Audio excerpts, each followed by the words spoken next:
그동안 잘 지내셨어요?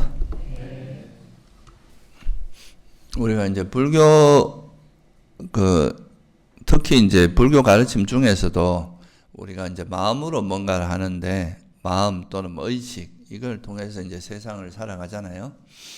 근데 이제 이런 인식 마음이 일어나고 의식이 일어나는데 제일 첫 출발점 그러니까 시작점이 어찌 보면 이제 접촉이라고 하는 거고, 그 접촉을 통해서 일어나는 이제 뭔가 대상을 분별하기 시작할 때 그 처음으로 일어나는 게 뭐냐 하면 인식이라고 하는 게 있습니다.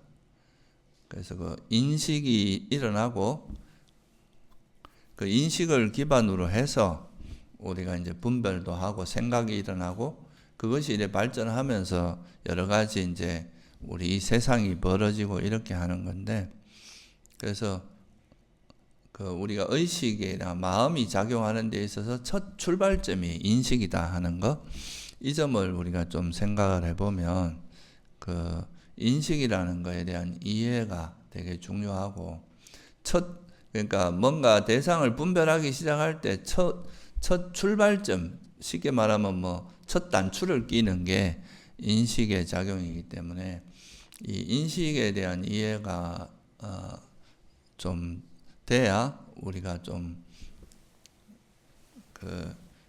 우리 쉽게 말하면 인식이 바뀌어야 사실 우리 마음이 바뀐다, 이렇게 한마디로 표현할 수 있는데요. 그래서 이 인식이 결국은 이제 인식을 어떻게 하냐가 어리석음하고도 관계 있고, 이게 또 지혜하고도 관계 있고, 이게 결국은 또 견해하고도 관계 있고, 인식이 또 생각이 일어나는 거에 일종의 재료가 되기도 하거든요. 그래서 인식이라는 것이 굉장히 중요한데, 그래서 인식이 뭐라는 거에 대한 이해를 먼저 좀 해보고, 그리고 이제 이 인식을 어떻게 변화시키고 바꾸어야 우리가 마음이 바꾸는지, 결국 이 인식의 작용이 어떻게 일어나는지 알면 어디를 공략해야 되고 무엇을 이제 우리가 신경 쓰고 수행을 해야 되는지도 알 수 있거든요. 그래서 그 부분에 대해서 오늘은 좀 살펴보려고 합니다. 먼저 이 인식이라는 말 자체에 대해서 좀 이제 이해가 필요한데요. 인식이라는 것은 산냐, 빨리어로 산냐라고 하는 거의 번역어예요. 그래서 이거를 이제 번역어가 좀 다양한데, 우리나라 보통 이제 이게 학술적으로 많이 번역되는 건 두 가지 정도로 볼 수 있는데, 하나는 지각이라고 하는 게 있고요. 하나는 이제 지금 우리가 초기 물자나 이런 데서 번역 많이 하는 거는 이제 인식이라고 번역이 돼 있죠. 그리고 이걸 중국에서는 상으로 번역했어요. 상. 우리가 보통 아상, 인상 이렇게 할 때 그 상이 다 산냐의 작용이거든요. 그래서 그 상이라는 거 보통 이제 서로 상자 이걸로 번역하기도 하고 거기다 마음심자까지 넣어서 번역하기, 둘 다 같이 쓰거든요. 상이 이제 산냐의 번역으로는. 그래서 이 인식의 작용, 그 인식이라는 거는 그 산냐의 번역인데, 이 산냐라고 하는 거에 이제 어원적인 뜻이 뭐냐 하면, 이 뒤에 보면 야라고 그 이제 산야라고 하는 이 야가 알다라는 뜻이에요. 알다. 우리가 윈야냐 그러잖아요. 그러면 이건 또 이건 분별해서 알다 이런 뜻이고, 산야는 쌈이라고 하는 거에 이제 합성어인데, 쌈 플러스 전하라고 하는 그 쌈이라고 하는 건 함께, 투게더 이런 뜻입니다. 그래서 좀 이렇게 범주화해서 좀 어떤 걸 묶어서 한다, 함께 묶어서 한다 이런 뜻이 좀 포함되어 있어요. 함께 한다 이런 뜻이죠. 그래서 이거를 이제 번역어가 사실 좀 딱 떨어지는 번역을 찾기가 쉽진 않습니다. 그런데 어쨌든 이 산야라고 하는 함께 안다, 뭔가 이걸 이제 범주화해서 안다, 이런 용어로 이제 인식이라는 용어를 초기 불전에서는 주로 많이 써요. 지각이라는 표현도 쓰긴 하는데 영어로 말하면 perception이라고 하는데요. 이 지각이라는 표현보다는 적어도 이제 불교에서는 인식이라는 표현을 많이 쓰는데, 이것 자체로, 이 번역어 자체로서 뭔가 이해하기는 쉽진 않아서 그 의미를 좀 여러분들이 좀 파악할 필요는 있습니다. 그러니까 이 인식의 그 특징이 뭐냐면 아까 말했듯이 함께 하는 거라 그랬잖아요. 이게 함께 한다. 그러니까 함께란 말은 이걸 이제 이렇게 그룹 지어서 범주화해서 이런 뜻으로 이해할 수 있는데 이게 결국은 뭐냐면 어떤 대상이 있을 때 그 대상의 특징을 포착해 가지고 그 특징의 일단 첫 번째 작업은 뭐냐면 거기에 표상을 이미지를 만듭니다. 이미지를 만들고 그 다음에 그 이미지에 적절한 이름을 붙이는 거. 요게 이제 산자의 대표적인 작용입니다. 그래서 대상을 범주화하고 또 표상화해서 또 그 이름을 붙일 때는 우리가 우리 사회에서 통념적으로 행해지는 것 그런 걸로 이름을 붙여야 될 거 아니에요, 그죠? 그래서 그거는 주로 이제 과거의 기억과 연결돼 있어요. 이거 이제 이런 이름을 붙일 때는 우리 과거에 학습된 거 또는 우리 사회 속에서 통용되는 거 이런 기억과 연결해서 거다가 이름을 갖다 붙이고 우리가 보통 이제 그 가게나 옷가게 같은 데 가면 옷에 이렇게 택이 붙어 있잖아요. 그죠? 그 택을 보면서 아, 요거는 무슨 옷이고 요건 무슨 옷이고 이렇게 하는 것처럼 우리가 사물을 접할 때 그 사물에 정당한 이름을 붙이는 거예요. 그래야 이게 다음에도 아, 저 대상은 뭐다라는 걸 이제 재인식을 할 수 있잖아요. 그죠? 이것도 우리가 종이라고 이름을 붙여 놓으니까 이제 이렇게 때려서 소리가 나는 거 이런 건 종이라고 이름을 붙여 놓으면 다음에도 이런 비슷한 모양을 보면 우리가 저건 종이네 이렇게 알 수 있잖아요. 그런 거에 대한 아주 기본적인 작업을 하는 게 바로 이제 이 산야 인식의 작용이다 이렇게 볼 수 있습니다. 그래서 이것이 산야 이제 인식이 하는 역할의 대표적인 두 가지는 첫째는 이미지를 만드는 거, 표상을 그러니까 어떤 대상이 나타났을 때 그 표상을 취하는 거. 그 다음에 두 번째가 거다가 이름 붙이는 거. 이렇게 두 가지로 분류해서 이야기할 수 있는데요. 대표적으로 지금 이걸 보면 여기서 이거의 표상은 뭡니까? 여러분이 이 종이라고 하면 떠올리는 그 이미지가 있잖아요. 그죠? 이렇게 동그랗게 생겼고 뭐 쇠로 되어 있고 이런 눈을 감아도 이래 표상 이거 이미지가 이래 떠오르는 게 있단 말이죠. 그게 이제 첫 번째 표상작용이라고 해요. 표상이라는 걸 빨리어로 니미따라고 들어봤죠, 그죠? 우리가 보통 뭐 호흡 수행할 때도 니미따라는 표현을 많이 쓰는데 그 니미따라는 그 뜻 자체가 뭐에 대한 표상작용을 이야기하는 거예요.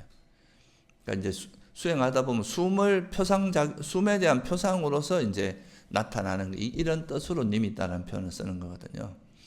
이것도 이제 어떤 이미지를 만들고 그리고 그 이미지에서 우리가 이렇게 때려서 소리가 나는 이런 형태를 사회 통념적으로 뭐 우리나라에서는 종이라고 하고 외국에서는 벨이라고 하고 이런 이제 나름대로 그 사회에서 통용되는 언어로 이름을 갖다 붙이는 거죠. 그러면 이제 이 사물에 대해서 이름이 달라붙으니까 꼭 요런 모양 아니더라도 뭐 요런 형태의 역할을 하고 이런 것들은 다 종이라고 우리가 명명을 할 수가 있게 되죠. 그런 작용을 하는 거고, 그리고 이것도 마찬가지죠. 요런 걸 봤을 때 마이크라고 하는데, 첫째는 마이크 하면 이렇게 입에 가까이 대서 이런 모양이, 이미지가 연상되는 게 있잖아요. 그죠? 그 이미지와 이름, 이렇게 항상 두 가지로 되어 있다. 그래서 이거는 이제 이전에 우리가 경험이나 기억을 바탕으로 해서 그 현재 우리가 접하는 그 대상의 첫째 이미지를 취하고 그다음 이름 붙이는. 그러니까 이미지를 취한 다음에 거기 적정히 이름을 붙여서 아, 요건 뭐다라고 하는 거를 인식한다라고 이야기한다는 거죠. 그러니까 이거는 이제 우리가 마음이 작용할 때 가장 최초로 작용하는 어떤 인식, 그러니까 뭔가를 분별하는 정신작용이 일어날 때 제일 기초적인 형태로 일어나는 게 바로 인식작용입니다. 이거는 요즘 내과학에서도 어느 정도 밝혀진 이야기인데 이거를 사실 한 2700년 전에 그 부처님께서 그냥 이런 거를 벌써 그러니까 수상행식할 때 느낌과 인식과 이런 거를 이제 법문을 하셨다는 게 정말 대단한 거라고 볼 수 있겠죠, 그죠? 그래서 이 물질 같은 경우는 사실은 표상작용을 하고 이름 붙이고 이런 게 이해가 좀 쉽잖아요. 그죠? 뭐 그냥 우리가 산 그러면 여러분이 일단 떠오르는 게 뭡니까? 산에 이렇게 높고 흙으로 모여있고 하는 그 이미지가 떠오르잖아요. 그죠? 그 이미지와 그거에 대한 이름, 이 두 가지가 같이 떠오를 수밖에 없죠. 그러니까 항상 그 이미지가 있고 거기에 대한 이름이 있는데, 그러니까 이거는 좀 뭐 쉽다, 좀 쉽게 이해가 되는데, 근데 정신작용에서는 그러면 그 이미지 역할을 하는 게 뭐가 있을까? 이런 거 한번 궁금할 수 있잖아요. 그죠? 우리가 탐욕, 그러면 이 물질은 형체가 있으니까 그 분명한 이미지를 우리가 이제 찾을 수 있단 말이죠. 그러니까 그 비슷한 이미지를 가지고 그 비슷한 역할을 하는 걸 가지고 이제 이름을 붙일 수가 있는데, 정신작용 같은 경우는 그런 형체가 있는 게 아니잖아요. 그죠? 형체도 없고 그냥 어떤 작용만 있는 상태니까, 이런 걸 그러면 어떻게 여기서는 표상작용이 어떻게 일어나냐 이렇게 생각을 해볼 수 있고, 그 표상작용에 의해서 이제 이름을 붙이는데, 정신작용 같은 경우는 그걸 이름을 붙이는 그 이미지 형태로, 그러니까 물질 같으면 이제 그 이미지를 만드는 모양을 이렇게 이제 그림을 나름대로 만드는 그거하고 대별되는 게 뭐냐 하면, 첫째는 뭐냐 하면 우리가 정신작용이 일어날 때도 뭐가 있어요? 여러분이 화가 나면 화도 나지만 또 뭐가 동반됩니까? 우리 마음의 그런 감정의 변화가 신체 변화에도 동반됩니까? 안 됩니까? 여러분 일단 화가 나면 막 심장이 빨리 뛰고 막 흥분하고 얼굴도 붉어지고 몸도 이제 좀 긴장되고 이러잖아요. 그러니까 신체 반응이 나타나거든요. 그래서 그런 신체 감각을, 신체에서 나타나는 어떤 감각을 통해서 이런 형태로 나타나는 그 신체 반응은 어떤 마음 상태다 하는 거를 우리가 미루어서 좀 이것도 하나의 중요한 정보가 될 수 있다 이거죠. 이게 이제 어떻게 보면 그 표상이라고 하는 게 단순히 이제 형체를 갖추고 있는 것도 있지만 그 이전에 나타나는 징조 같은 거, 징표 같은 걸로 이해해도 돼요. 그러니까 어떤 화가 나기 전에 우리 마음에서 일어나는 어떤 징조 같은 거 있잖아요. 그죠? 그게 이제 신체 반응으로 첫째 나타날 수 있고, 또 여러분 수행이 잘 될 때 우리가 마음이 되게 행복하고 이런 안정되고 이런 걸로 나타날 수도 있지만, 또 하나는 머리도 막 시원해지고 몸에 막 행복감이 흐르고 이런 걸로도 느낄 수 있거든요. 그러니까 그게 이제 신체 감각을 매개로 해서 어떤 그 정신현상이 나타날 때 그 비슷한 형태로 나타나는 것들을 우리가 범주화한다는 건 그와 비슷한 성격의 것들을 묶어서 하나로 하는 거잖아요. 그러니까 이제 뭔가 막 가슴이 뛰고 얼굴이 붉어지고 긴장되고 호흡이 빨라지고 이런 것들을 대체로 그런 게 나타날 때는 화의 형태로 주로 나타난다. 이렇게 볼 수가 있는 거고, 또 뭐가 가만히 있으면 몸이 무거워지고 처지고 또 눈도 흐릿해지고 이런 것들은 또 뭐하고 연관이 될 수 있느냐? 혼침, 해태 혼침하고 좀 연관이 될 수 있겠죠. 그죠? 그러니까 이제 이런 정신현상이 나타나기 전에 나는 신체 반응 갖고도 연관할 수 있고, 또 하나는 이 정신현상은 또 그것이 일어날 때 그 일어날 때의 고유의 어떤 기능적인 특성을 갖고 있잖아요. 그죠? 예를 들어서 탐욕이 일어날 때는 여러분 마음에 어떤 반응이 일어납니까? 대상으로 마음이 계속 향하면서 그거를 계속 거머쥐려고 하는, 그죠? 그걸 거머쥐고 이제 잡으려고 하는 이런 마음이 일어날 수 있잖아요. 그런 걸 우리가 뭐라고 나중에 이름을 붙입니까? 이건 탐욕이다. 이렇게 이름 붙이잖아요. 그러니까 그런 정신현상이 나타날 때 일어나는 어떤 특징, 그 정신현상만 갖고 있는 특징이 있다고요. 그래서 그런 거를 그 비슷한 기능을 하는 걸 묶어서, 예를 들면 우리가 뭐라고 할 수 있냐면 대상에 거머쥐고 집착하는 형태로 나타나는 건 묶어서 뭐라고 우리가 보통 이야기합니까? 탐욕이라고 하잖아요. 그죠? 그러니까 대상을 거부하고 싫어하는 형태로 나타나는 것은 성냄이라고 하죠. 그러니까 이게 마음이 일어날 때 벌써 딱 거부감이 들고 뭔가 막 불편해지고 이런 징조가 나타나면 이건 거의 뭐라고 볼 수 있어요? 성냄이라고 볼 수 있겠죠. 그러니까 이런 것들이, 이런 징조를 여러분이 잘 알면, 그런 감각을 잘 알면 이게 소위 말해서 자기한테 일어나는 그런 번뇌나 마음을 알아차릴 때 되게 중요한 하나의 지표가 될 수 있어요.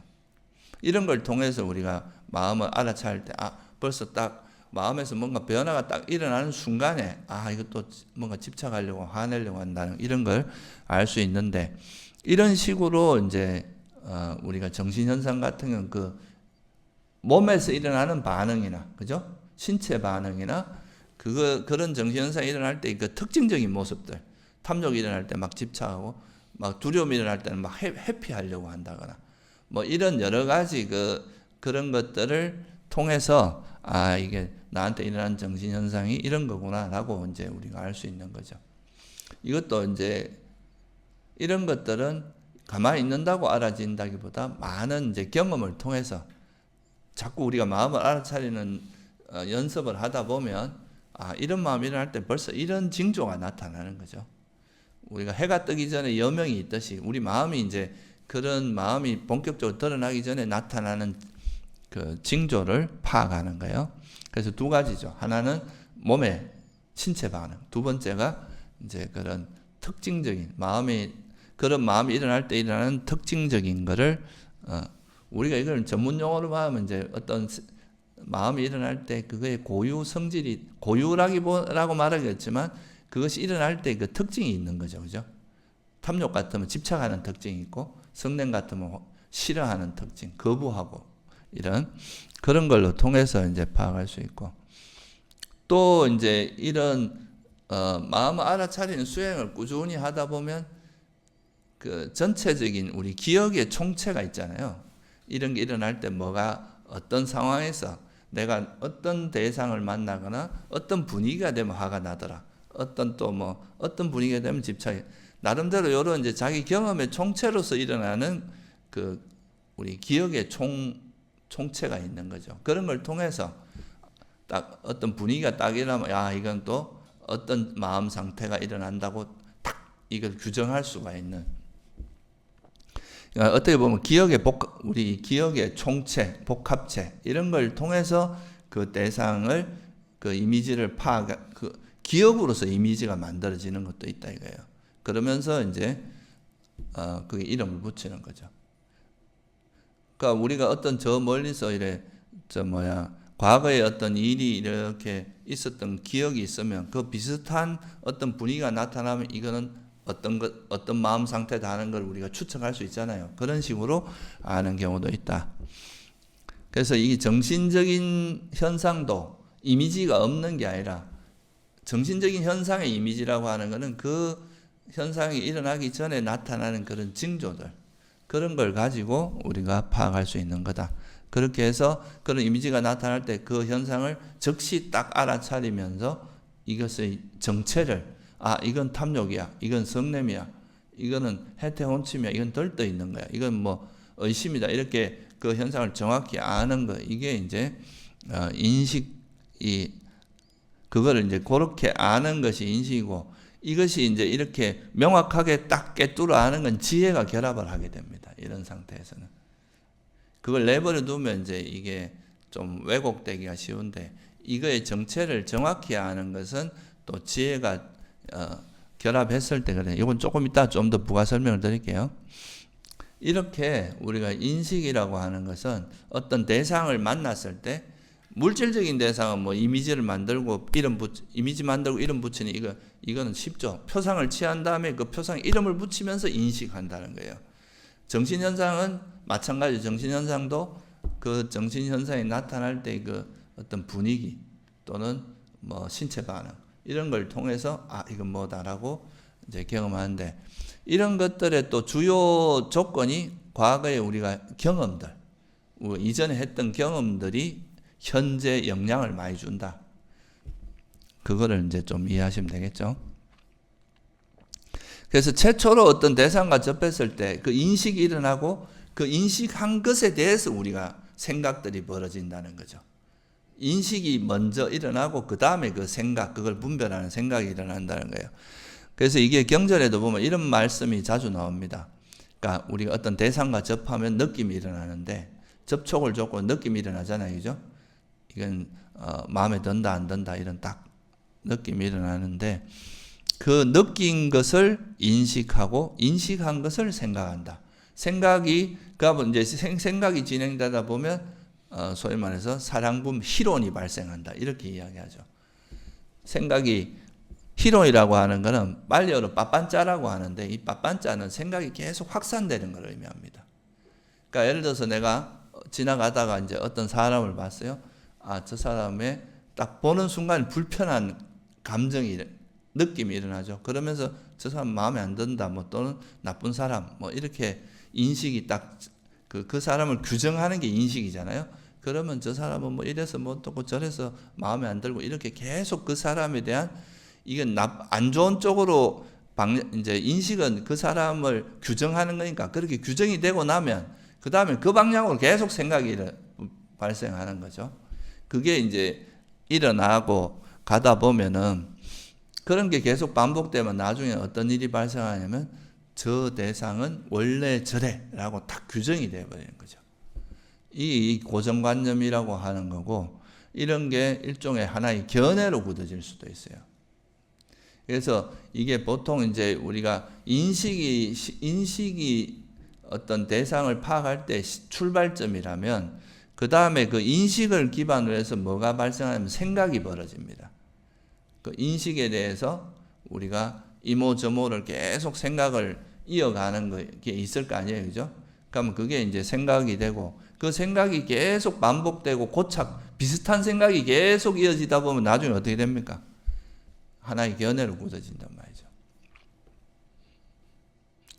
그러니까 요즘 이제 유튜브나 이런 데가 유튜브도 그렇고 모든 게 다 그렇습니다. 우리가 이제 컴퓨터에 접속을 하거나 이렇게 어디 접속을 하게 되면 그 정보가 다 남아있거든요. 데이터가 남아있으니까 그 데이터를 가지고 내가 원하는 그와 비슷한 컨텐츠를 계속 띄워주잖아요. 그죠? 요즘은 포털에 들어가도 그렇고 다 마찬가지거든요. 내가 하나 검색만 하고 나면 그 비슷한 것들을 계속 띄워준단 말이죠. 그러다 보면 나중에는 그쪽으로 자꾸 이제 생각이 고정이 되어버리는 거죠. 그 방향으로. 그러다 보면 나중에 있잖아요. 이게 거기에 완전히 고착화돼서 그 방향으로밖에 생각이 잘 진행이 안 되는 이런 상황이 발생하는데 그게 일종의 견해가 생기는 겁니다. 어떤 상황에 대해서 어떤 대상을 바라보는 시각이 아예 처음에는 그냥 우리 경험에 따라서 그냥 그런 것 같아 라고 이제 인식은 되게 단순하거든요. 그렇게 이제 정해놨는데 이거에 대해서 생각이 계속 발생하다 보면 이 생각이 점점 고착화되고 나중에는 이게 깰 수 없는 정말 확고한 어떤 형태로 되게 되는데 그게 일종의 견해가 되는 거라고 할 수 있습니다. 대표적으로 우리가 이제 사견이 형성되는 과정도 보면은 처음에는 어떤 일을 봤을 때 요즘 이렇게 일어나는 거 보면 인과고 뭐고 없는 것 같다. 이렇게 한 번쯤 그런 경험을 가지고 어떤 상황을 보면서 인과는 없는 것 같다는 인식이 일어날 수 있잖아요. 그죠? 근데 이제 이 방향으로 계속 생각이 벌어지고 계속 생각들이 그 인과가 없다는 그쪽으로 생각이 계속 이어지다 보면 나중에는 어떻게 됩니까? 인간은 아예 없는 거야 라고 확정적인 견해를 갖게 되는 거죠. 그렇게 되면 그건 이제 나중에는 이 견해가 굳어져 가지고 나중에는 바뀌기도 어려운 상태 그렇게까지 될 수 있는 거다 이렇게 보고 근데 또 반대로 우리가 부처님 가르침을 듣고 이렇게 법문을 듣다 보니까 정말 인간은 확실하고 인과에 따라 모든 것은 다 일어나는데 조건이 있고 그렇다는 식으로 어떤 사물을 볼 때 이런 이제 조건 원인이 있다 인과가 있다는 거에 관점으로 이게 이제 이렇게 인식하는 거의 틀이 생각의 틀을 만들어주는 게 일종의 인식이란 말이에요. 그게 이제 반복되다 보면 나중에는 이게 하나의 인식의 그 틀로 딱 굳어져 가지고 이 세상의 모든 것은 다 조건 따라 일어나는 것은 확고하다. 이렇게 딱 굳어지는 상태가 되면 그게 뭐가 됩니까? 소위 말하는 바른 견해가 되는 거죠.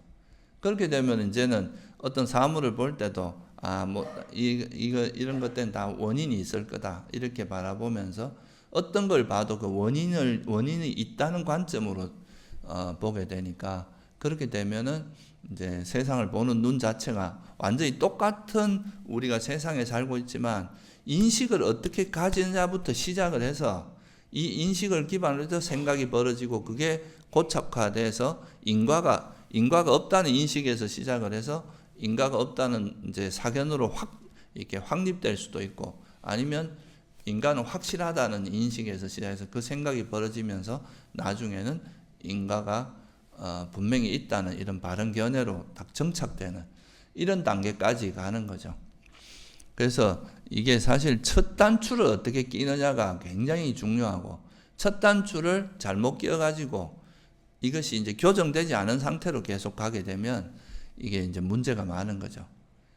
조금 이따 제가 설명을 드리겠지만, 우리가 첫 단추를 잘못 보통은 이제 우리가 인식은 되게 초보적인 단계, 아주 이제 시작점이기 때문에 이게 잘못될 수 있거든요. 예를 들어서 우리가 대표적인 게 뭡니까? 어떤 밤에 이렇게 가다가 나무 조각이 이렇게 있는 거 봤을 때, 저거 뱀이다. 이렇게 착각하잖아요. 인식이 잘못 일어난단 말이죠. 근데 조금 더 보다 보면 다시 이게 나무라는 걸 알게 되면 이 인식을 교정하게 됩니다. 내가 뱀으로 봤는데 뱀이 아니라 나무 토막이구나. 이렇게 보게 되면 처음에는 그릇된 인식이 됐지만 이 인식을 교정할 수 있잖아요. 바른 인식으로. 보통은 이게 이제 정상적인 거는 이렇게 가는데, 이게 이제 사견으로 어떤 견해로 완전히 굳어지면 이 교정이 잘 안 된다는 거예요. 이게 무서운 겁니다. 그래서 이게 이제 인식을 통해서 생각이 이어지고 그걸 통해서 견해가 만들어지는 것도 있지만, 또 견해가 만들어지고 나면 이 인식을 강화하는 게 또 문제인 거예요. 그러니까 이게 따로 노는 게 아니라 일방향이 아니라 상호작용을 한다는 거죠. 인식이 만들어지고, 처음에는 인식은 되게 단순하게 만들어지는데 이게 반복되다 보면 확고한 견해로 굳어지고, 이 견해가 다시 인식을 훨씬 강력하게 만드는 거예요. 그래서 이게 악순환 일어나고, 그러다 보면 이게 이제 어떻게 보면 잘 안 바뀌는, 소위 말해서 완전히 극단적인 견해를 가진 사람으로 바뀔 수 있다 이거예요. 이런 분들이 교정이 안 되는 이유가 뭐냐 하면, 이게 이제 견해가 굳어지면 첫째, 이게 안 되는 이유가 과학적으로도 이런 게 있다고 합니다. 첫째는 우리가 일단 견해가 굳어지면 뭐가 되느냐 하면, 대상을 인식할 때 자기 견해에 맞는 것만 인식하거든요. 그러니까 선택적으로 인식한다는 거죠. 그 견해에 비추어서 자기 견해에 맞는 어떤 것만 취하고, 그렇지 않은 것은 배제해버린다는 거예요. 그래서 이게 제일 큰 문제가 되고, 둘째는 해석을 하는 것도 이제 이 견해가 확고 굳어진 사람은 어떤 사물을 해석할 때도 이 견해에 맞게만 해석을 하니까 이 견해가 유연성이 없어진다는 거죠. 이게 내가 어떤 걸 해석하다가 그게 조금 아니다 생각하면 교정이 가능해야 되는데 그게 안 되고 자기가 이제 원하는 쪽으로만 고착하게 돼요. 만약 예를 들어서 어떤 사람을 나쁜 사람으로 봤으면 그 사람 계속 나쁜 사람으로만 보게 된다는 거예요. 이거를 어떤 변화가 일어나지 않는다는 거죠. 그러니까 이게 쉽게 말하면 오류의 수정이 안 된다는 거예요. 근데 보통은 인식은 오류가 되게 많거든요. 일반적으로는. 왜냐하면 그냥 되게 초보적으로 어떤 대상을 받아들이는 거기 때문에, 이게 보통은 그 과거의 경험을 의지해서 현재 그냥 애착으로 그냥 먼저 이렇게 반응을 한다고 이야기합니다. 그건 조금 이따 제가 설명을 좀 더 자세히 드릴 텐데, 그래서 이게 오류가 많을 수밖에 없기 때문에 이 오류를 이제 실제 대상을 접하면서 이 오류가 수정이 돼야 되는데 이 작업이 안 된다는 거예요. 견해가 아주 사견이 굳어지고 그러면. 그리고 이 견해가 굳어졌다는 말은 현재 내 생각에 내가 아까 말씀드렸듯이 이제 인식이라고 하는 게 그냥 일어나는 게 아니라 뭔가 이름을 붙일 때는 우리가 과거의 경험에 의지했을 거 아니에요. 그죠? 내가 살아오던 그 경험을 가지고 이제 이미지를 만들고 이름을 붙이고 시작을 하는데, 이게 일종의 이제 미리 과거에 내가 이미 해오던 경험을 의지해서 이미 예측을 해서 그 이미지를 만든다는 거예요. 먼저 이름을 붙인다는 거죠. 그리고 나서 후보정을 한다는 거예요. 우리 의식의 방향이. 그 과거의 이제 업이나 경험에 의해서 이미 그대로 하고 나서. 근데 이 견해가 강한 사람은 이미 그 추측이 확정적으로 들어가기 때문에 이게 그 오류 수정을 차단해 버린다고 합니다. 아예 받아들이질 않는 거예요. 자기가 이제 보고 이 예측한 거를 이게 그냥 하나의 예측에 불과하다고 보는 게 아니라 이거를 확정적으로 받아들이기 때문에 수정이 안 되는 거예요. 그래서 이게 한번 이렇게 이제 사견이 형성되고 나면은 이걸 진짜 바꾸기 어려운 이유가 여기 있습니다. 그러니까 말이 안 들어가는 거죠. 차라리 어리석은 사람은 가르칠 수가 있는데, 이 견해가 정말 강한 사람은요, 옆에서 가르칠 수가 없어. 무슨 말을 해도 다 꼬아서 해석을 하기 때문에. 이런 게 극단적으로 일어나는 게 이제 이런 세 속에서도 보면 견해가 극단적으로 갈리게 되면 한쪽 편에서는 무슨 일을 해도 다 틀렸다고 보잖아요. 우리가 객관적으로 봐서는 저거는 옳고 그름을 분별하는 게 아니라 이쪽 편에서 한 거는 무조건 다 틀린 걸로 보는 거죠. 그런 게 이게 대표적으로 이제 이런 인식이 왜곡되고 시작하면은 그 다음에는 우리가 이 왜곡된 인식으로 바라보는 모든 거는 다 이 교정이 잘 안 되는 왜곡된 상태로 바라보는 이런 게 된다는 게 가장 큰 문제점입니다. 그래서 이거는 이제 아까도 말씀드렸지만 요 인식이라고 하는 게 그래서 우리 마음에 미치는 영향이 엄청 크기 때문에 이 인식을 올바르게 하는 인식이 왜곡되어 있으면요. 예를 들어서 우리가 제일 대표적인 인식의 왜곡이 뭐냐 하면 내가 있다라는 인식이잖아요. 그죠? 그러면 내가 있다라는 이 인식이 이미 생겨 있는 상태에서 그 다음에 생각을 하고 거기에 대해서 뭔가 해나가면 항상 나라는 것이 있다는 인식을 기반으로 해서 생각이 벌어지고 거기에 대해서 판단하고 이렇게 할 거 아니에요. 그죠? 그러면 그 다음에 뭔가 나름대로 자기가 좋게 한다고 해도 이 밑바탕에 있는 이 인식이 안 바뀌기 때문에 근본적으로 사람이 잘 변하지는 않습니다. 이게 내가 밑바탕에 있는 내가 있다는 이 생각은 안 변하고 있기 때문에 그 다음에서 일어나는 것들은 받아들일 때 항상 내가 자기도 모르게 내가 있다는 그 인식을 기반으로 해서 다 받아들이게 되기 때문에 그게 참 어려운 거예요. 그래서 그 인식이 결국은 뭐하고 굉장히 밀접한 관계가 있느냐 하면 어리석음하고 굉장히 밀접한 관계가 있습니다. 결국은 우리가 무명이라고 하잖아요. 그죠? 불교에서 무명이라고 하는 것이 드러나는 방식이, 작동되는 방식이 인식의 왜곡으로 작동이 된다는 거죠. 지금 말씀드린 제일 대표적인 왜곡이 뭐냐?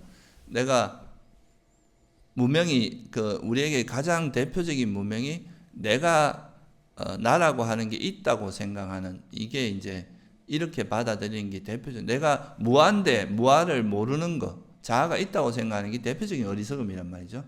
그럼 이런 어리석음의 이면에 어리석음을 실제로 현상에서 드러나는 게 뭐냐 하면 왜곡된 인식으로 드러난다는 거예요.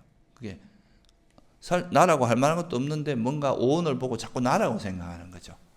나라고 인식하는 거예요. 그걸 보고. 그러니까 이런 인식을 기반으로 해서 뭔가 이게 강해지면 아견이 되고 내가 있다는 견해를 확고하게 검어지면서 이제 그걸 놓지 못하게 되는 거고. 그리고 내가 있다는 인식이 놓아지지 않은 상태에서 이게 어떤 방식으로 가냐면 예를 들면 이런 거죠. 내가 있어야 윤회도 가능한데 무아라고 했기 때문에 윤회가 불가능하다. 이렇게 가버리는 거예요. 왜냐하면 내가 나라는 인식을 놓지를 못하기 때문에 보통 사람들이 나라고 하는 인식 자체를 놓을 수가 없거든요. 잘. 그러니까 내가 있는데, 내가 있어야 윤회가 가능하지, 내가 없는데 어떻게 윤회가 가능하지, 이렇게 돼버리는 거죠. 근데 오히려 부처님께서는 나라는 게 없지만 모든 것이 다 오온이라는 게 조건에서 계속 이렇게 이어지면서 윤회가 상속되면서 일어나고 사라지고 일어나고 촛불이 이렇게 이불이 꺼지고 다음 불로 가고 다음 불로 가고 이렇게 하는 것처럼 계속 상속되면서 가는, 이게 이제 이런 것이 순간순간에 이어지는 건 찰나 윤회라고 할 수 있고, 이게 이제 존재가 태어나서 그 한 삶을 이야기할 땐 윤회, 좀 한 생의 윤회, 한 생 두 생의 윤회라고도 할 수 있는 건데, 이미 그 자기에게 나라고 하는 인식이 바뀌지 않은 상태에서는 이게 절대로 이게 바뀔 수가 없다는 거예요. 그래서 사실 이게 인식을 그릇된 인식을 깨는 거, 이게 사실은 굉장히 어렵습니다. 여러분 첫 단추를 일단 잘못 끼고 나면 그 다음부터 아무리 단추를 잘 끼려고 해도 계속 어그러지잖아요. 그러니까 우리가 어떤 외부 세계를 파악하는 첫 번째 출발점이 인식부터 시작하기 때문에, 이 인식이 왜곡되면 그 다음에 일어나는 것들은 다 소위 말해서 인식이 왜곡됐다는 어리석음이 있다는 거예요. 어리석음이 있으면 그 다음에 일어나는 건 탐욕이나 성냄이나 이런 쪽으로 번뇌로 흘러갈 수밖에 없다는 거거든요. 그러니까 이 인식을 바로잡는 게 사실은 지혜의 힘이에요. 그래서 이 부처님께서도 이 대표적인 그릇된 인식이 뭐냐 하면 이제 영원하다는 인식, 그 네 가지 인식의 전도를 이야기하잖아요. 근데 이게 왜 이게 이제 계속 그럴 수밖에 없느냐 하면, 인식이라는 게 우리 요즘 내과학에서도 이야기하는 게 대표적인 이론 중에 하나가 어떤 이제 외부 세계를 지각한다고 하는, 지각 인식은 같은, 불교적으로는 같은 의미라고 이해할 수 있거든요. 그러니까 인식을 할 때 이 인식 자체가 어떤 대상을 보고 그 대상에 대해서 우리가 이미지를 만들고 추출해서 그 대상을 이름을 붙이고 이런 작업을 하기에는, 접하는 그 순간에 하려면 상당히 이게 빠르게 이루어져야 되잖아요. 그죠? 그러니까 이거를 할 수 있는 방법은 과거의 경험을 통해서 어떻게 하는 것이 제일 효율적이겠어요? 예측하는 거거든요. 미리 이렇게 이제 과거에 우리가 이런 비슷한 걸 봤을 때 이런 거라고 했기 때문에 그에 가장 근접한 걸로 예측을 하는 거예요. 미리. 그래서 아까 그런 문제가 발생하는 거죠. 우리가 이렇게 나무 또막이 있으면 우리가 이런 거는 항상 뱀으로 보는, 과거에 이제 뱀으로 보는 인식이 이미 많이 이제 반복되어 왔고 그렇게 봐왔기 때문에 그걸 보자마자 뱀으로 인식하게 되는 거죠. 그래서 이런 예측 시스템이 있고, 먼저 예측을 하고 나서 실제 현상을 보면서 들어오는 정보가 있을 거 아니에요. 그죠? 그 정보를 통해서 이거를 수정하는 작업을 한다는 거예요. 그래서, 이거는 뱀이 아니고 나무 토막이었구나, 이렇게 이제 이해하게 된다는 거죠. 이게 우리 실제 수행에서도, 이게 수행적인 측면으로 가져와 보면, 우리가 이제 과거 생부터 아주 오랜 살아오면서, 지금까지 살아오면서 계속 뭔가를 영원성을 생각하고 우리가 경험하는 것들에서 행복을 찾고 내 것이라고 보고 나라고 보고 이런 것들이 오랜 동안 습관적으로 되어 있기 때문에 어떤 걸 보자마자 벌써 이미 나라는 인식이 먼저 작용을 한다는 거예요. 그러니까 먼저 작용을 하는데, 이거를 우리가 아차하고 먼저 작용을 했다가 이제 좀 우리가 이 무명이 약하면은 빨리 이걸 교정을, 이것도, 근데 이제 자기도 모르게 뭔가 나가 있다고 작용을 했는데, 실제 내가 보니까 우리가 보는 현상들은 계속 변하는 걸 관찰할 수 있잖아요, 우리가. 이게 위파사나 수행, 소위 말해 지혜를 닦는 수행이잖아요. 현상을 관찰해 보니까, 알아차림을 해 보니까 이게 다 계속 변하고 있는 거예요. 그러니까 이걸 내가 영원한 거고 영원하다고 인식을 했는데 실제 보니까 변하는 거야. 그러니까 이 인식이 오류라는 걸 자꾸 이제 우리가 어떻게 하게 됩니까? 이걸 통찰을 하기 시작하잖아요. 그러면 처음에 자기도 모르게 이제 영원성이란 나라고 하는 인식이 작용하다가 이건 예측 시스템이니까 과거에 해오던 습관대로 한단 말이죠. 그러다가 이제 우리가 현재를 자꾸 알아차린 수행을 하다 보면 아, 이것이 아니구나 하고 이제 이거를 오류를 수정하는 작업을 하게 돼요. 그러면서 이제 이 예측 시스템이 좀 무너지기 시작하고 나중에는 이렇게 이거를 이제 생멸을 관찰하고 일어나고 사라짐을 관찰하고 하다 보면 내가 이것이 나라고 관찰하다가 나중에는 이 지혜가 점점 반복되다 보면 이것이 무아라는 인식이 자꾸 쌓이게 된단 말이죠. 그죠? 처음에는 내가 있다고 인식을 했다가 나중에 무아라는 인식으로 바뀐단 말이에요. 그러다 보면 나중에는 이 지혜가 점점 축적이 되다 보면 나중에 어떻게 되겠습니까?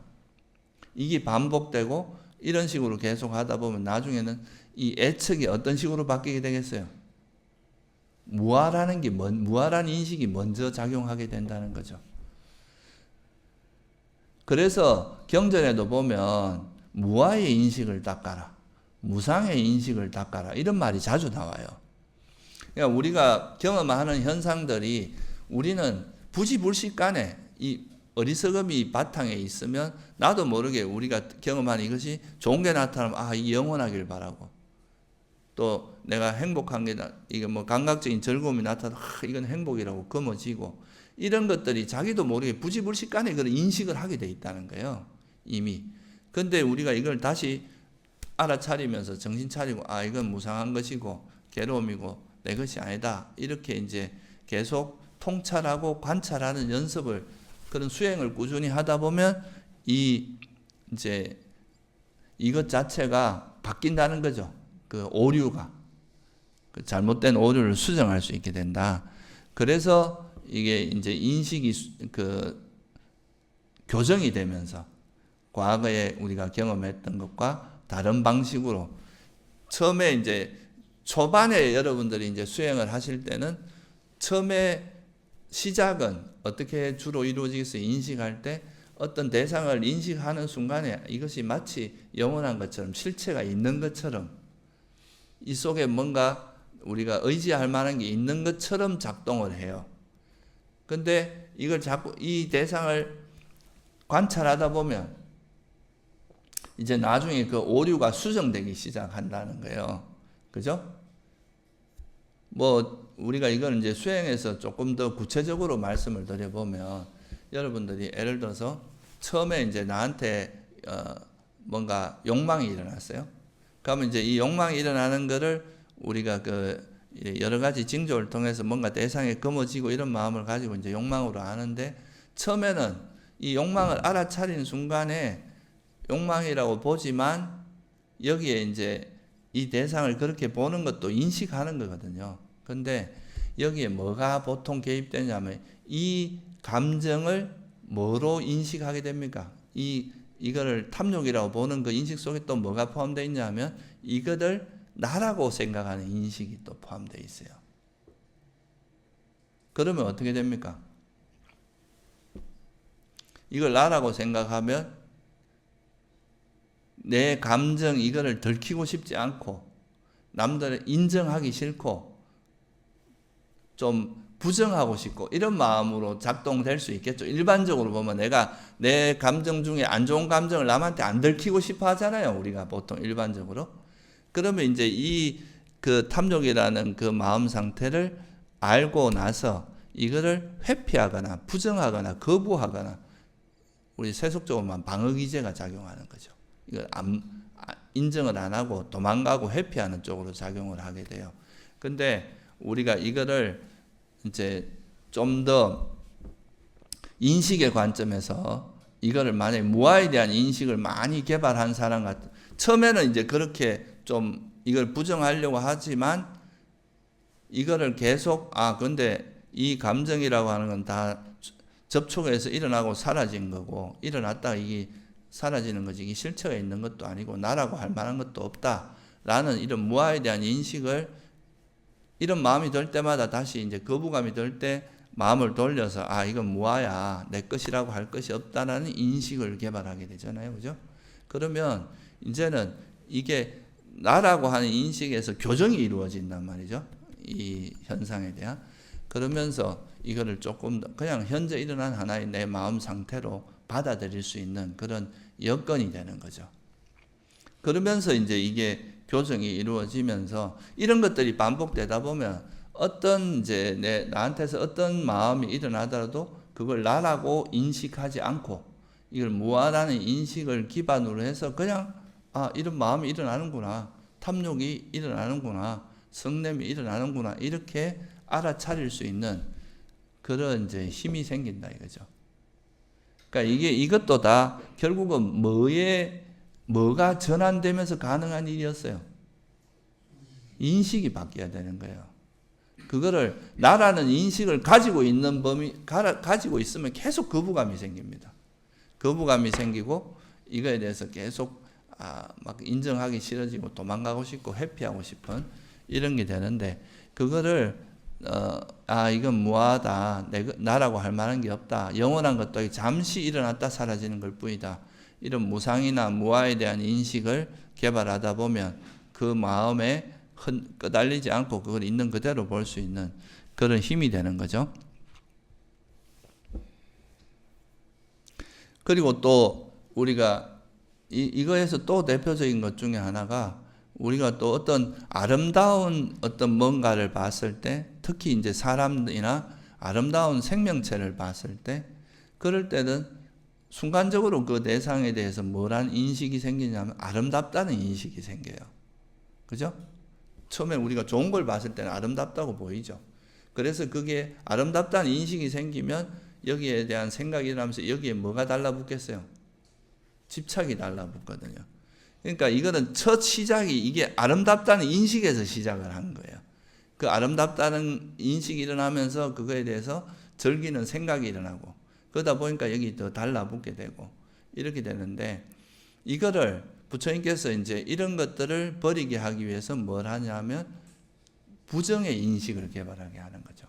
저렇게 겉으로는 아름다워 보이지만 실제로는 나이가 들면 늙을 수밖에 없고 또 때로는 병들고 그런 이제 죽을 수밖에 없고 죽어서 그 이제 시체가 돼서 막 썩어가는 그런 그 겉으로 보이는 아름다움 외에 그 본질적으로 가지고 있는 그런 부정한 면, 아름답지 않은 인식, 부정의 인식을 개발하게 하면은 거기서 우리가 달라붙어 있던 마음이 교정이 되면서 한쪽으로 가던 걸 교정하면서 그걸 다시 이제 그 애착을 버릴 수 있는 그런 마음으로 바뀔 수 있다는 거죠. 그러니까 이런 게 다 기본적으로 우리가 가지고 있는 인식이 왜곡되어 있는 인식을 바로 잡음으로써 오히려 이제 그 번뇌로부터 벗어나는 그런 거에 대한 메커니즘 같은 겁니다.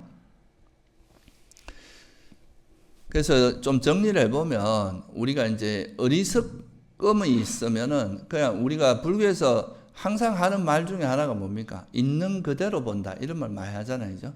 사물을 있는 그대로 보는 게 지혜다. 여실직연 이런 말도 많이 하는데 이 여실직연 있는 그대로 보는 걸 방해하는 가장 원초적인 첫 출발점이 뭐냐? 왜곡된 인식에서부터 시작한다는 거예요. 처음 우리가 어떤 대상을 볼 때 그 대상을 왜곡되게 그릇되게 인식하는 전도되게 인식하기 때문에 첫 단추가 이미 잘못 끼어진 상태로 시작하니까 이게 번뇌로 가기가 쉬운데 근데 이게 이제 이 어리석음이 너무 강하잖아요. 그러니까 실제로 내과학에서도 이게 이제 처음에 애측하는 이 애측 시스템이 너무 강한 경우는 교정이 잘 안 된다 그러거든요. 아까 제가 예를 들었던 뭐가 있습니까? 사견이 너무 강한 경우. 이런 경우는 진짜 이 교정하기가 되게 어려워집니다. 이 뒤에 이걸 교정하는 시스템이 작동을 잘 못하는 거예요. 근데 뭐 대부분의 그 정도까지는 아닌 경우가 많기 때문에 이제 그래도 이런 경우는 좀 이 교정하기가 훨씬 어려운 거고. 그러니까 이게 이제 우리가 어떤 대상을 처음 볼 때는 일시적으로는 왜곡될 수 있는데 전도된 인식을 가질 수 있지만 이거를 우리가 이제 알아차림을 하면서 과거에 그런 이제 왜곡되게 해오던 인식을 바꿔주는 거예요. 이제 이게 대표적인 게 우리가 알아차림 수행입니다. 이걸 계속 알아차리면서 왜곡된 인식을 바른 인식으로 바꿔주는 연습을 계속 하는 거죠. 내가 있다라 보는 걸 무아로 계속 보고, 또 영원하다고 봤던 인식을 무상이라는 인식으로 바꿔주고, 이걸 행복이라고 보는 걸 괴로움이라는 인식으로, 우리가 감각적 욕망이라는 감각적 즐거움을 항상 행복이라고 인식하는 게 있을 거 아니에요, 그죠? 그거를 이게 행복이 아니라 괴로움이라는 인식으로 바꿔주는 거죠. 그렇게 하는 작업들을 이제 알아차림을 통해서 계속 해 나가다 보면 거기서 이제 이 인식이 왜곡되는 게 우리 불교에서 말하는 어리석음이 드러나는 방식이라는 거예요. 그러니까 결국은 우리가 부처님께서 어리석음을 이야기하는 가장 대표적인 게 뭐냐? 이 인식이 전도되어 있고 왜곡되어 있는 게 어리석음의 대표적인 어리석음이, 그러니까 무아인 것을 자아가 있다고 하고, 무상한 것을 영원하다고 보고, 괴로움인 걸 행복으로 보고, 이것이 잘못됐다고 분명히 드러낸 가르침이 고성제잖아요, 그죠? 이게 올바른 인식이다, 그렇게 드러낸 거잖아요. 그리고 또 하나 여러분이 많이 가지는 왜곡된 인식은 욕망이 좋은 거야, 이렇게 보는 거. 탐진치가 분명히 부처님께서는 이게 당장은 너희들이 좋아 보일지 몰라도 이게 결국은 우리에게 괴로움을 준다, 이렇게 봤으면 이건 해롭다고 인식해야 되잖아요. 근데 이거를 유익하다고 인식하는 이것도 뭐가 되겠어요? 인식의 왜곡이거든요. 이런 것도 전형적인 어리석음에 해당하거든요. 탐욕이 없고 성냄이 없고 어리석음이 없는 것도 유익한데 그걸 해롭다고 인식하는 것도 전형적인 어리석음이란 말이에요. 그래서 결국은 이게 그 어리석음이라는 것이 실제 우리 현실에서 드러나는 방식이 왜곡된 인식으로 드러난다는 거예요. 그러니까 그 정체가, 어리석음이 그런 식으로 드러나기 때문에 우리가 이거를 바로잡는 거. 그러니까 이게 과거생부터 또는 현생에도 어릴 때부터 계속 그렇게 해왔기 때문에 주로 이제 그런 왜곡된 인식이 일반적인 것에서는 그런 게 좀 덜한 편이에요. 그래도 이제 우리가 세속에서도 정신이 좀 똑바르다, 그래도 인격적이다 하는 사람들은 그래도 우리가 부처님께서 말씀하신 그런 기본적인 맥락에서 크게 벗어나 있지 않는데, 이게 인식이 잘못되어 있는 경우는 이런 것들이 이제 나중에 눈에는 잘 안 드러나도 이 어리석음을 기반으로 해서 탐욕이나 성냄이 다 강해지거든요. 이 인식을 기반으로 해서 생각들이 벌어지면서, 이 생각이 벌어지면서 집착도 생기고 뭐 이런 화도 일어나고 이런 거라서 결국 이 뿌리에는 인식의 왜곡이라고 하는 어리석음이 뿌리다 이거예요. 우리 그런 거에.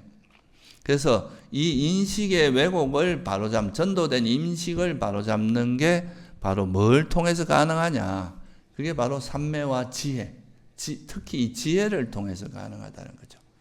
이 지혜는 뭐냐 하면 그릇된 인식을 바로잡을 수 있는 건 지혜거든요. 지혜.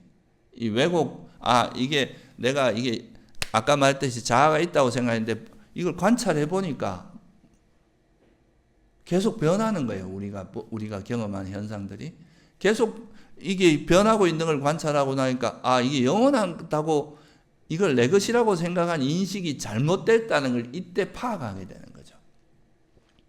그러면 이제는 우리가 경험한 이 현상계가 다 무상하고 자아가 없다는 것에 대한 인식이 점점 쌓일 거 아니에요. 이런 바른 인식이 쌓일 거 아니에요. 그죠? 그러면 이제 나중에는 처음에 대상을 대할 때부터 무아와 무상이라든가 무상고 무아의 인식이 먼저 작용을 하게 되겠죠. 이런 게 바로 지혜입니다. 먼저 이제 대상을 지혜롭게 대응을 할 수 있게 되는 거죠. 그리고 해로운 것은 해로움으로 보고 유익한 것은 유익한 걸로 보는, 그것도 이제 확실히 보는 거, 이것도 그전에는 인식이 꼬여 있어요. 때로는 이걸 좋게 봤다가 또 때로는 욕망이 좋은 거지 하고 또 헷갈리고, 이렇게 계속 이제 인식이 뭐 조금 정신 차려졌을 때는 또 좋게 갔다가 또 어떨 때는 또 완전 바보처럼 또 원래대로 돌아갔다가 자다가 깨다 이게 반복되는 거예요. 그런데 이제 우리가 이런 알아차림을 통해서 계속 이 인식이 오류를 계속 수정해 나가는 작업이 바로 이제 일종의 그 윗바사나 수행이고 알아차림 수행이다 이거예요. 그러면서 이제 우리가 탐욕은 탐욕으로, 성냄은 성냄으로, 어리석음은 어리석음으로, 그리고 이건 해로운 걸로, 그리고 탐욕이 없고 성냄이 없고 어리석음, 이건 유익한 걸로 바라보고, 또 우리가 경험하는 모든 것이 다 사라지기 마련이고 무상하고 괴로움이고 무하고 부정한 것으로 보는 인식을 계속 바꾸는 것은 무명을 직접적으로 건드리는 겁니다. 겉으로 드러나는 이 생각만 교정해갖고는 이게 한계가 있거든요. 왜냐하면 그 생각을 일으키는 게 어디에서부터 시작됩니까? 생각의 뿌리가 이 인식에서 시작되거든요.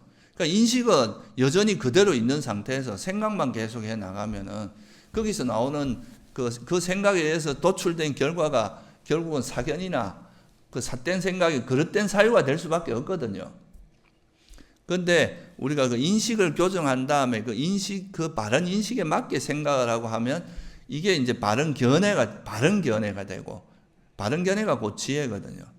그리고 이 생각도 바른 사유가 될 수 있다 이거예요. 그래서 이런 것들을 우리가 이제 하게 하는 것이 바로 지혜의 작용이고 그런 것이다. 그래서 이 바른 인식이라고 하는 것은 또 지혜가 실제로 작용되는 방식이에요. 어리석음이 작동되는 방식은 뭐로 드러나냐면 전도된 인식으로 드러나는 거죠. 그래서 우리가 반야신경 외울 때 항상 뭐가 나옵니까? 원리 전도 몽상이란 말이 나오잖아요. 그러니까 우리가 이 지혜가 이 세상에 있는 것을 다 무상고무와의 공이라는 걸로 통찰이 되면은 이런 전도된 이 세상이 실제하고 영원하고 내 것이고 행복이다 라고 생각하는 그 전도된 인식이 사라진다는 거죠. 그게 원리 전도 몽상이라는 거예요. 그런 인식이 바뀌어야 우리가 실제 마음이 바뀝니다. 그 인식이 바뀐다는 건 결국은 이제 바른 견해가 생기고 지혜가 생긴다는 거에 반증이기도 하거든요. 그래서 그런 것을 해야 되고, 그리고 이제 또 하나 이렇게 이제 관찰을 통해서 이 우리가 그릇되게 바라본 왜곡된 인식을 교정하는 것도 있지만, 근데 아까 말씀드렸듯이 처음에 우리가 대상을 처음 볼 때부터 뭐가 개입된다 그랬어요? 과거에 우리가 봐오던 경험적으로 해오던 이게 먼저 개입되기가 되게 쉽단 말이에요. 그러면 이 세력이 강하면 강할수록 교정이 쉽겠습니까? 어렵겠습니까? 어렵죠. 그래서 보통 사람들이 처음에 어려운 거예요. 왜냐하면 해오던 습관이 너무 강하니까. 과거부터 해오던 그 습관을 바꾸려고 하니까 이게 쉽지 않잖아요. 그러면 어디부터 인식을 바꿔야 되고 이것도 좀 어렵고. 그러니까 처음에 이제 부처님께서 하신 건 뭐냐 하면 인식을 제로 베이스로 만드는 작업을 하는 거죠. 애착이 잘 안 되게 만드는 거예요, 우리 마음 상태를. 우리가 과거부터 해오던 그 생각이 계속 움직이고 생각이 많이 일어난다는 것은 과거에 해오던 인식이 그대로 이어지고 있다는 거라고도 볼 수 있잖아요. 근데 이 생각을 일시적으로 멈추면 뭐가 멈추겠어요? 이 생각의 재료인 인식도 잠시 멈춥니다. 그러니까 이렇게 되고 나서 다시 보면은 우리가 똑같은 현상을 봐도 과거의 경험에서 좀 벗어나서 과거에 내가 이 해오던 그 인식의 범주에서 벗어나서 완전히 좀 새롭게 볼 수 있는 그런 토대가 되겠죠. 그게 뭐겠어요? 그게 바로 선정입니다. 그래서 선정을 닦으라고 하는 거예요. 삼매가 보통 그러니까 우리가 이제 그냥 머리로만 접근하는 경우는 그 근원적인 자기 생각의 구조가 잘 바뀌지 않아요. 그냥 정보만 많이 들어가는 거거든요. 그런데 그 정보를 받아들이고 정보를 소화하는 그 이면에 뭐가 있습니까? 왜곡된 인식이 바뀐 건 아니거든요. 자기가 원래 가지고 있던 사고 습관이나 인식 방법이 바뀐 건 아니란 말이죠. 그건 그대로 있는 상태에서 여러 정보만 자꾸 들어오니까 그 정보가 결국은 자기가 원래 갖고 있는 사고 체계에서 이 지식만 늘어나는 거지 실제로 근본적으로 사람이 바뀌지는 잘 않습니다. 근데 우리가 이런 정보를 일시적으로 확 비워버리고 그 비우려면 내가 가지고 있는 정보를 좀 이게 아직은 이게 정확한 게 아니고 틀릴 수 있다는 걸 알고 그 생각을 일시적으로 놓는 연습을 해야 되거든요. 그게 바로 이제 선정을 닦는 과정이고 삼매를 닦는 과정인데 그래가지고 선정이 들면 한 일정 시간 동안에 어떤 생각도 움직이지 않은 상태로 있는단 말이죠. 그러면 거기서 우리 과거에 해오던 생각의 흐름이 일시적으로 딱 끊어져 버리는 거예요. 그러니까 그 상태에서 다시 우리가 새로 현상을 접하면요, 완전히 내가 새로 태어난 상태에서 마치 보는 것 같이 느껴질 수가 있어요. 그렇기 때문에 이때 정말 있는 그대로 볼 수 있는 그 조건이 된다는 거죠. 그래서 경전에 보면 삼매를 닦아라. 삼매를 닦아야 있는 그대로 본다. 법을 있는 그대로 본다. 이 말씀을 하는 이유가 거기에 있는 거예요. 그래서 이게 보통 보면은 이제 실제로 마음이 그렇게 바뀐 상태에서 보는 거하고 우리가 그냥 논리적으로 계속 추론해 보는 거하고 차원이 다르거든요, 그게. 그러니까 이제 이런 있는 그대로 보는 것, 지혜로서 있는 그대로 보는 거를 정말로 적극적으로 도와줄 수 있는 그 마음 상태가 바로 선정의 마음이다. 이게 왜냐하면 우리 마음을 일시적으로 이런 어떤 사물을 인식할 때 그 애착 시스템을 무너뜨리는 거거든요, 이게. 기존에 해오던 우리 인식 방식을 무너뜨리고 새롭게 제로 베이스에서 시작하게 해주는 게 바로 선정 상태이기 때문에 그래서 사실 이 선정이 되게 중요한 겁니다. 이 선정은 학문으로 접근할 수 있는 게 아니거든요. 지식으로 접근할 수 있는 게 아니라 실제 우리 마음 상태가 그런 생각이나 그 어떤 자기 사고 체계가 일시적으로 딱 멈춰진 상태가 돼야 가능한 거기 때문에 그런 상태가 됐을 때 이제 진짜 진리를 볼 수 있고 그런 거지. 안 그러면 그냥 그런 것이 되기 전에는 대체로 어떻게 하면 추측을 하는 겁니다. 뭐 논리적으로 구성을 하는 거지. 그게 실제 그 어떤 진리를 본다고 하기는 어려워요. 있는 그대로. 그래서 이런 이제 인식이 바뀌는 것이 진짜 여러분들이 마음이 바뀌는 데의 출발점은 인식이 바뀌어야 된다는 거죠. 그래서 제가 이 수행할 때도 이제 자기한테 일어나는 좀 고질적인 번뇌 같은 경우는 그 뒤에 숨어 있는 어리석음을 보라 하는데 이 어리석음의 핵심은 뭐냐 하면 어리석음이 실제로 드러나는 모습은 왜곡된 인식이 있어요. 내가 자만할 때 들여다보면 내가 있다고 생각하니까 내가 남보다 잘나야 되고 내가 남보다 뛰어나야 되고 이렇게 되는 거거든. 이 속에는 항상 나란 인식이 숨어 있고 또 뭐 내가 어떤 견해에 집착하는 것도 그 견해 자체도 우리가 이 사회 속에서 형성된 조건에서 만들어진 거잖아요. 타고나면서 여러분이 견해를 갖고 있는 게 아니잖아요. 그럼 이 견해조차도 실체도 없고 무상하다는 거에 대한 인식이 생기면 이것도 자기가 이 견해에 대해서 거머쥐는 마음, 이 조건에서 만들어진 거라는 걸 놓게 되거든요. 그러니까 감각적인 즐거움을 놓지 못하는 감각적 욕망에 집착하는 것도 그 뒤에는 뭐가 숨어 있어요? 이것이 행복이라고 하는 인식이 숨어 있거든요. 그러니까 그런 인식을 바꾸는 것은 근원적으로 첫 단추부터 바꿔나가는 거기 때문에 이게 사실은 이 인식을 깨는 게 사실 이 어리석음을 깨는 거고 이 어리석음을 직접적으로 건드리면 우리가 이제 그 번뇌의 뿌리가 이렇게 흔들리는 거라서 이 뿌리가 흔들리기 시작하면은 진짜 사람이 변화가 일어나는데 이 뿌리는 그대로 두고 계속 겉으로 일어난 생각만 바꾸고 막 이렇게 우리가 겉으로 드러난 이런 그 행동이나 이런 것만 물론 그런 걸 교정을 통해서 이제 이 인식이 바뀌는 쪽으로 가긴 하겠지만 우리가 이런 거에 대한 이해가 있으면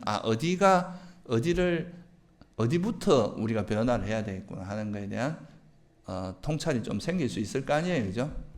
그래서 그 정리를 해보면요, 우리가 이렇게 끊임없이 윤회하는 것에 가장 근원적인 건 네 가지 그 왜곡된 인식 때문이라고 합니다. 그게 바로 고성제를 모르는 거, 그죠? 고성제가 바른 인식, 그 고성제는 바르게 사물을 있는 그대로 통찰하다 보면 이건 무상할 수밖에 없다. 무상하다는 인식이 생기고 괴로움이라는 인식, 무아라는 인식이 생겨요. 있는 그대로 근데 우리가 과거부터 해오던 삶에서 왜곡되게 인식을 해왔기 때문에 영원하다고 이게 행복이라고 내 것이라고 보는 그런 인식이 생기는 거거든요. 그래서 여러분들이 이게 수행을 하는 목적이 어디에 있다. 또 우리가 수행해서 정말 사람이 마음이 변하고 진짜 사람이 변화하기 위해서는 어느 부분의 변화가 중요하다. 바로 인식의 변화가 있어야 된다. 인식은 우리가 세상을 바라보는 틀의 변화거든요. 그 어떤 기본적으로 첫 시장을 바르게 하는 거라서 이게 이제 있는 그대로 보는 지혜의 시작이고 우리가 괴로움에서 벗어난 시작이다 하는 거에 대해서 여러분이 다시 한번 돌아보는 시간이 되었으면 좋겠습니다. 네, 오늘 여기서 마치겠습니다.